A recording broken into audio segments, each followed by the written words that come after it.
Face à ces émotions-là, d'abord, je pleure. Je pleure ceux et celles que le virus a emportés avec les années. Je pense à toi, Sylvain. Quel gaspillage! Que c'est triste d'avoir perdu tant de personnes qu'on a aimées, qu'on a admirées et qui auraient pu faire tellement de choses pour améliorer notre monde. Puis en même temps, moi, je ressens de la colère, puis contrairement à Sandra, moi, je vais... Pardon, excuse-moi, je t'ai mal nommé. Contrairement à toi, je vais pas me retenir, je pense que je vais mettre un peu le feu. Si nos gouvernements avaient légiféré au lieu de nous juger, s'ils avaient pris les choses en main et mis les ressources, on n'en serait peut-être pas rendu là aujourd'hui. Ronald Reagan, Margaret Thatcher et les autres, honte. Honte à vous. Vous avez notre sang sur vos mains. Ça me met tellement en colère, ça, que j'ai promis à mes frères et mes sœurs qui sont morts du VIH qu'ils ne sont pas morts en vain. J'ai décidé de parler et de parler fort. Parler fort à la mémoire des gens qu'on honore ce soir. Et comme je suis un privilégié qui peut se permettre de s'afficher, qui a un don de parole, bien, ma voix, c'est à eux que je la donne ce soir. Je ressens également de la fierté, parce que nous ne nous sommes pas laissés abattre. Nous avons pris soin de nous-mêmes. Nous avons créé des organismes pour aider ceux qui en avaient besoin. Nous méritons tous une bonne tape dans le dos pour ce qu'on a fait. Nous avons de quoi être fiers. Nous avons milité. Nous avons combattu les forces de la haine. Grâce à nos alliés, et nous en avons beaucoup, nous avons convaincu des États, des gouvernements, des fondations, des pharmaceutiques même.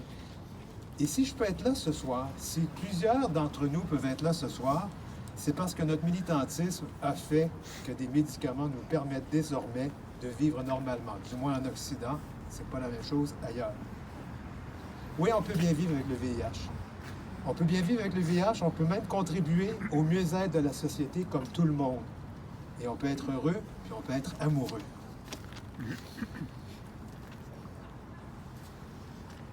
Et quand le traitement est efficace, et ça, c'est la grande majorité d'entre nous, bien, on est indétectable. Et ça veut dire intransmissible. C'est important, ça. Non seulement on maintient notre santé, mais on ne peut pas transmettre le virus. Oui, oui, même sous les couvertures. Mais il reste encore du travail à faire. Et avec le désengagement des États et des gouvernements, ça ne va pas être facile. D'abord, il y a encore des gens pour qui le VIH est une catastrophe. On s'entend que d'en être atteint, c'est loin d'être idéal.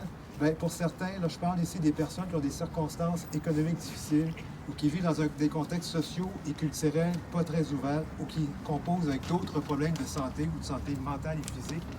Ces gens-là, c'est vraiment une catastrophe. Excusez-moi.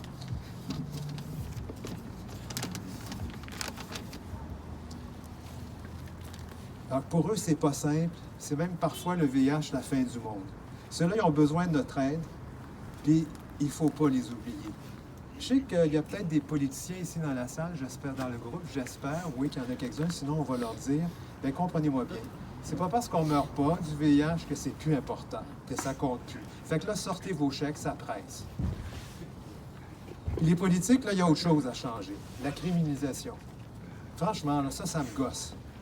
C'est pire que le virus. Come on, c'est même niaiseux, c'est nuisible. Ça fait peur aux gens qui préfèrent ne pas se faire dépister. Hein? Comme ça, on ne sait pas. Fait qu'on ne peut pas se faire accuser. Fait que s'ils ont le VIH, bien, ils passent. Bien, ça, là, on s'entend que c'est sérieusement temps que ça change. Puis la sérophobie, bien, ça me gosse encore plus. Fait qu'il faut combattre ça. Ça, là, c'est pire que le virus aussi. Puis je suis content de voir aujourd'hui la campagne de Montréal sans sida qui commence. C'est superbe. Puis ça dit ce que ça doit dire. Fait que je termine ce soir, je vous lance un défi. J'aimerais ça. Je nous lance un défi. Moi, je rêve qu'un jour, plus personne n'ait à se cacher.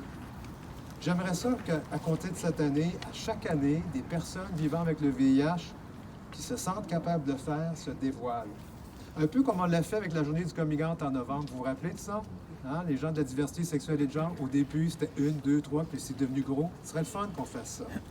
Fait que, un jour, on va être 1000, 10 000, 100 000, 1 million dans le monde qui seront dévoilés. Ben, on ne pourra plus nous ignorer, encore moins nous discriminer.